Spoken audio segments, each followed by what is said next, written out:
Welcome to Tenor Tech, where I solve the problems you didn't even know you had. You start by powering the Boss Compressor and patching it into your chain so you can hear changes immediately.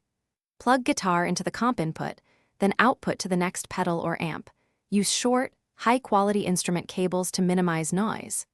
Set guitar volume around 70% and amp to a clean channel so compression is obvious. Once connected, make sure the pedal is engaged and begin with the level near unity and sustain low. This gives a predictable baseline to dial from. Now you focus on the compressor knobs to shape dynamics and tone. Increase sustain slowly until quieter notes sit level with louder ones. This evens out your playing. Use the attack control. A fast attack tames transients quickly, while a slower attack preserves pick attack, so choose based on whether you want sparkle or smoothing.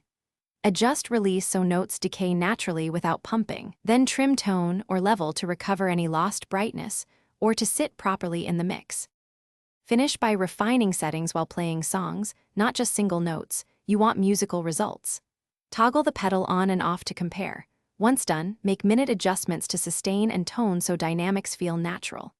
Try placing the compressor before drive for tighter attack or after modulation for consistent volume. Different positions change character. If things go wrong, noise, dullness, or no effect, check the 9V supply and cables first. Then reduce sustain and restore tone to recover clarity. Thanks for watching. Subscribe to keep your life in tune.